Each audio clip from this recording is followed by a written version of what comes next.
ભાવનગરના શેત્રુંજી ડેમમાં પાણીની આવક થઈ છે। આ સાથે નવા નીર આવ્યા છે અને સપાટીમાં વધારો જોવા મળ્યો છે। શેત્રુંજી ડેમની જળ સપાટી 16.6 ફૂટે પહોંચી।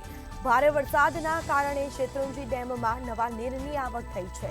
શેત્રુંજી ડેમમાં હાલ 4181 ક્યુસેક પાણીની આવક થઈ છે।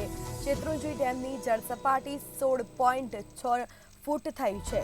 તો ભાવનગરમાં શેત્રુંજી ડેમમાં પાણીની સપાટીમાં વધારો જોવા મળ્યો છે।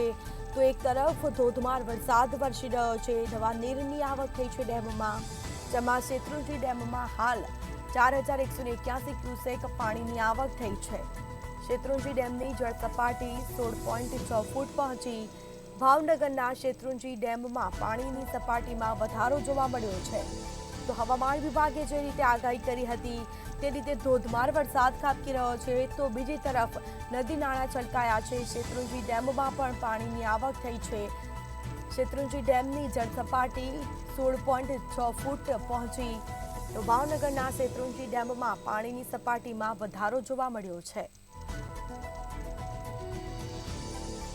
આ સાથે ભારે વરસાદના કારણે શેત્રુંજી ડેમમાં નવા નીર આવ્યા છે। તો શેત્રુંજી ડેમની જળ સપાટી 16.6 ફૂટ પહોંચી। આ સાથે ભાવનગરના શેત્રુંજી ડેમમાં પાણીની સપાટીમાં વધારો જોવા મળ્યો છે। આ સાથે જ ઉપરવાસમાં વધુ વરસાદના કારણે ભાવનગરમાં ધોધમાર વરસાદ ખાબક્યો છે અને શેત્રુંજી ડેમમાં જળ સપાટીમાં વધારો જોવા મળ્યો છે। તો વધુ વિગતો સાથે સંવાદદાતા હિરેન ચૌહાણ ફોન લાઈન પર જોડાઈ ગયા છે। જી, ભાવનગરના શેત્રુંજી ડેમમાં પાણીની સપાટીમાં સતત વધારો જોવા મળી રહ્યો છે, શું માહિતી? જે સ્મિતા, ચોક્કસ વાત કરે તો ભાવનગર જિલ્લાની જીવાદોરી સમાન શેત્રુંજી ડેમમાં ગઈકાલથી જે રીતના ઉપરવાસને લઈને પાણીની આવક શરૂ થઈ છે, ત્યારે જે 15 ફૂટે શેત્રુંજી ડેમમાં પાણીની સપાટી હતી તે વધીને 16 ફૂટ 6 ઇંચે પહોંચી છે।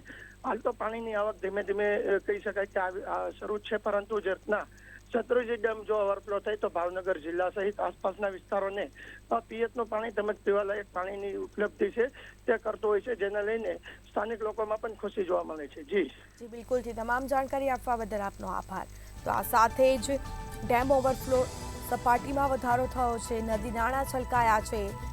શેત્રુંજી ડેમની જળ સપાટી 16.6 ફૂટે પહોંચી। ભારે વરસાદના કારણે શેત્રુંજી ડેમમાં નવા નીરની આવક થઈ। આ સાથે શેત્રુંજી ડેમમાં હાલ 4181 ક્યુસેક પાણીની આવક થઈ।